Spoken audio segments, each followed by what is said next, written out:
അസ്സലാമു അലൈക്കും വറഹ്മത്തുള്ളാഹി വബറകാതുഹു. പ്രിയപ്പെട്ടവരെ, ഹബീബായ നബി കരീം സ്വല്ലല്ലാഹു അലൈഹി വസല്ലമ തങ്ങളുടെ 1500-ാം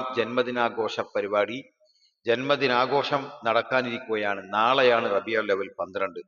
അൽഹംദുലില്ലാഹ്, നാളെ നമ്മൾ നമ്മുടെ പ്രപഞ്ചത്തിന്റെ സൃഷ്ടിപ്പിന് കാരണക്കാരനായ ഹബീബായ നബി കരീം സ്വല്ലല്ലാഹു അലൈഹി വസല്ലമ തങ്ങളുടെ ജന്മദിന ആഘോഷ പരിപാടി ഓരോ നാടുകളിലും നടക്കുകയാണ്. വളരെ മനോഹരമായ രീതിയിൽ, കാലോചിതമായ രീതിയിലുള്ള പുതിയ സംവിധാനങ്ങളെ നാം ഉൾപ്പെടുത്തിക്കൊണ്ട്, അതിനെ ഉപയോഗപ്പെടുത്തിക്കൊണ്ട്, നല്ല മിന്നിത്തിളങ്ങുന്ന മാല ബൾബുകളും അതുപോലെ തന്നെ വർണ്ണാഭമായിട്ടുള്ള അലങ്കാരങ്ങളുമായി കൊണ്ട് ഹബീബായ നബിയുടെ ജന്മത്തിൽ സന്തോഷിക്കാൻ പ്രിയപ്പെട്ട വിശ്വാസികൾ തയ്യാറായിരിക്കുകയാണ്. അൽഹംദുലില്ലാഹ്, നമ്മുടെ മദ്രസ കുരുന്നുകളുടെ കൈകളിൽ അൻസാറുകളുടെ പിൻതലമുറക്കാരായ നമ്മുടെ മദ്രസ മക്കളുടെ കൈകളിൽ നിന്ന് ദഫിന്റെ താളം മുഴങ്ങാനിരിക്കുകയാണ്. നാളെയാണ് ആ സുന്ദര സുരഭില നിമിഷം. അള്ളാഹു സുബ്ഹാനഹു വ തആല പ്രപഞ്ചത്തിൽ, അള്ളാഹുവിന്റെ ഭൂമിയിൽ ഹബീബായ മുത്തുനബിയുടെ 1500-ാം ജന്മദിനാഘോഷം നടത്താൻ, അതിന്റെ ദഫ് പിടിക്കാൻ, അതിന്റെ അലങ്കാരമായിട്ട് കുരുന്നുകളുടെ കൈകളിൽ ദഫ് പിടിക്കാനിരിക്കുന്ന ഏതാനും മണിക്കൂറുകൾക്ക് മുമ്പിൽ പ്രിയപ്പെട്ട കുരുന്നുകളോട് എനിക്ക് പറയാനുള്ളത്, നിങ്ങൾ കളിക്കുന്ന കളിയുണ്ടല്ലോ, അത് മക്കയിൽ നിന്ന് മുത്തുനബി മദീനയിലേക്ക് ഹിജറ പോകുന്ന സമയത്ത് അവിടെ അവർ മുത്തുനബിയെ സ്നേഹിച്ചുകൊണ്ട്, മുത്തുനബിയുടെ ആഗമനത്തിൽ സന്തോഷിച്ചുകൊണ്ട് അൻസാറുകൾ നടത്തിയ ആ ദഫിന്റെ താളത്തിന്റെ പിന്മുറക്കാരാണ് നിങ്ങൾ. അതുകൊണ്ട് തന്നെ നിങ്ങൾ വളരെ ഭാഗ്യവാന്മാരാണ്. മുത്തുനബിയുടെ മദഹ് പാടി അൻസാറുകൾ അന്ന് പാടിക്കളിച്ചുവെങ്കിൽ ഇന്ന് നിങ്ങൾക്കാണ് ആ ഭാഗ്യം ലഭിച്ചിരിക്കുന്നത്. അത് നിങ്ങളുടെ ഒരു ഭാഗ്യമാണ്.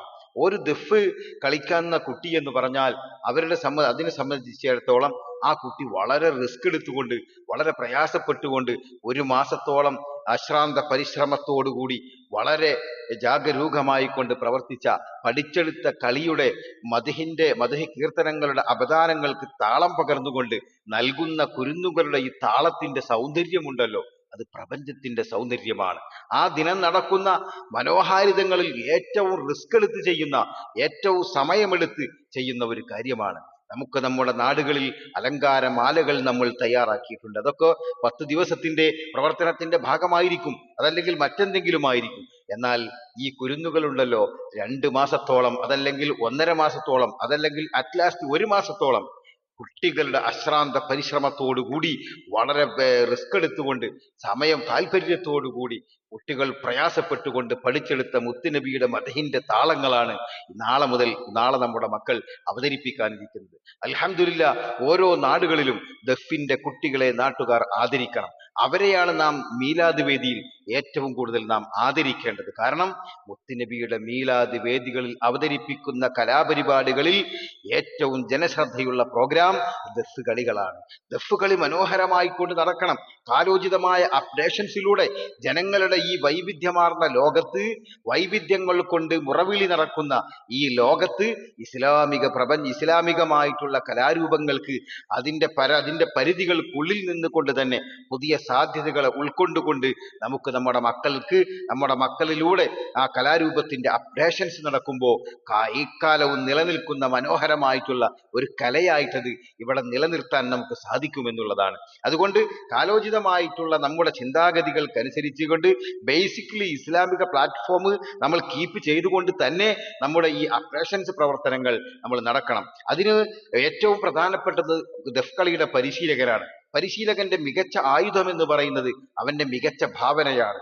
ആ മികച്ച ഭാവന കൊണ്ട് അവൻ ആവിഷ്കരിച്ചെടുക്കുന്ന ഈ സ്റ്റെപ്പുകളുടെ വൈവിധ്യമാർന്ന തലങ്ങൾ ഇവിടെ കുട്ടികളിലൂടെ വേദിയിൽ അവതരിപ്പിക്കുമ്പോൾ വളരെ മനോഹരമായിട്ട് ആളുകൾക്ക് അത് ആസ്വദിക്കാൻ കഴിയും. അൽഹംദുലില്ലാഹ്, ഇന്നൊരുപാട് ദഫിന്റെ പ്രവർത്തകരുണ്ട്, ദഫ് കളിക്കുന്ന മക്കളുണ്ട്. അവരൊക്കെ ഭാഗ്യവാന്മാരാണ്. മുത്തുനബിയുടെ ഹബീബിന്റെ ജന്മദിനത്തിന് വേണ്ടി, ഹബീബായ നബിയുടെ ജന്മദിനത്തിന് വേണ്ടിയിട്ടുള്ള അവരുടെ വളരെ വളരെ വലിയൊരു പ്രവർത്തനമാണ്. ഞാൻ ഒരു പരിശീലകനാണ്. 21-ാമത്തെ വർഷമാണ് ഈ ദഫ് മേഖലയിൽ ഞാൻ പ്രവർത്തിക്കുന്നു. അൽഹംദുലില്ലാഹ്, ഈ വർഷത്തിൽ 21 ടീമുമായി കൊണ്ട് മുത്തുനബിയുടെ മീലാദിനെ എനിക്ക് ധന്യമാക്കാൻ സാധിച്ചു. അള്ളാഹു തന്ന ഏറ്റവും വലിയ ഭാഗ്യമാണത്. അങ്ങനെ തന്നെ നമ്മൾ മനസ്സിലാക്കണം. കാരണം മുത്തുനബി സല്ലല്ലാഹു അലൈഹി വസല്ലമ തങ്ങൾ ഹബീബായ നബിയുടെ മംഗല്യത്തിൽ സ്വർഗത്തിൽ കുട്ടികൾ ദഫ് മുഴക്കിക്കൊണ്ട് അവരുടെ ആ അവരുടെ ആ ആനന്ദം അവിടെ പ്രകടമാക്കുമെന്ന് നമുക്ക് കാണാൻ കഴിയുന്നുണ്ട്. അതുകൊണ്ട് തന്നെ ദഫിന്റെ താളം വളരെ സൗന്ദര്യമാണ്.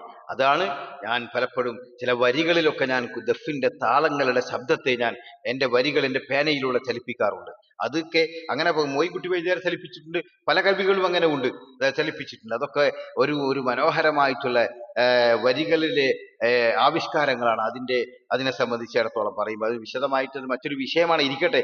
എന്നാൽ മുത്തുനബി സല്ലല്ലാഹു അലൈഹി വസല്ലം തങ്ങളുടെ 1500ാമത്തെ ഈ ജന്മദിനാഘോഷ പരിപാടി നമ്മുടെ നാടുകളിൽ എത്രത്തോളം നമുക്ക് ബേസിക്കലി നമ്മുടെ ഇസ്ലാമിക് പ്ലാറ്റ്ഫോമിൽ നിന്നുകൊണ്ട് തന്നെ നമുക്കത് ചെയ്യാൻ കഴിയണം. വളരെ മനോഹരമാവണം നബിയുടെ ജന്മദിനം. നബിയുടെ ജന്മദിനം വെള്ളിയാഴ്ച വന്നാൽ അത് വെള്ളിയാഴ്ച തന്നെ നടക്കണം എന്നാണ് എൻ്റെ അഭിപ്രായം. കാരണം ഹബീബായ നബി കരീം സല്ലല്ലാഹു അലൈഹി വസല്ലമ തങ്ങളുടെ ജന്മം കൊണ്ട് അനുഗ്രഹീതമായ ആ വെള്ളിയാഴ്ചയുണ്ടല്ലോ, അത് 2 പദവി കൊണ്ട് അലങ്കരിക്കപ്പെട്ടതാണ്. ഒന്ന്, വെള്ളിയാഴ്ചയുടെ മഹത്വമുള്ള ഒരു ദിവസമാണ്. മറ്റൊന്ന്, പുണ്യ നബിയുടെ മീലാദിന്റെ ജനനം കൊണ്ട് അനുഗ്രഹീതമായ ദിവസം കൂടിയാണ്. അപ്പൊ ഈ 2 അനുഗ്രഹം കൊണ്ട് ധന്യമായ ആ വെള്ളിയാഴ്ച തന്നെ നമുക്ക് ചിലപ്പോൾ സമയം അങ്ങോട്ട് ഒരു ലേശം അഡ്ജസ്റ്റ്മെന്റ് ചെയ്ത് നമുക്കത് ക്രമീകരിക്കേണ്ടി വരും, അത് സ്വാഭാവികം. ആ കാര്യങ്ങളൊക്കെ ചെയ്ത് വെള്ളിയാഴ്ച നടക്കലാണ് ഏറ്റവും നല്ലത് എന്നാണ് എൻ്റെ വ്യക്തിപരമായ അഭിപ്രായം. അതുകൊണ്ട് തന്നെ അൽഹംദുലില്ലാഹ് ചിലർ ശനിയാഴ്ച നടത്തുന്നുണ്ട്, വ്യാഴാഴ്ച നടത്തിയവരുണ്ട്, എല്ലാം നല്ലത് തന്നെയാണ്. സ്വാഭാവികമായി ഇങ്ങനെ ഒരു അഭിപ്രായം ഞാൻ പറഞ്ഞു എന്ന് മാത്രം. ഇരിക്കട്ടെ, ഹബീബായ നബിയുടെ ജന്മദിനത്തിൽ നമ്മുടെ നാട് എത്ര ആഘോഷിക്കുന്നുവോ അത്രയും അനുഗ്രഹങ്ങൾ കൊണ്ട് നമ്മുടെ ഓരോ നാടുകളും ധന്യമാകും, ആ വർഷം ധന്യമാകും. അള്ളാഹു സുബ്ഹാനഹു വ തആല അനുഗ്രഹിക്കുമാറാവട്ടെ. അതായത് ദഫ് കളിക്കുന്ന മദ്രസ കുരുന്നുകൾക്ക് ഓരോരുത്തരും നമ്മളാൽ കഴിയുന്ന വലിയ പിന്തുണ നൽകിക്കൊണ്ട് ആ കലാരൂപത്തിന്റെ സംസ്ഥാപനത്തിന് വേണ്ടി, വ്യാപനത്തിന് വേണ്ടി പ്രിയപ്പെട്ട വിശ്വാസികൾ പ്രവർത്തിക്കണമെന്ന് അറിയിച്ചുകൊണ്ട് വാഹിറു ദഅവാന അൽഹംദുലില്ലാഹി റബ്ബിൽ ആലമീൻ. അസ്സലാമു അലൈക്കും വറഹ്മത്തുള്ളാഹി വബറകാതുഹു.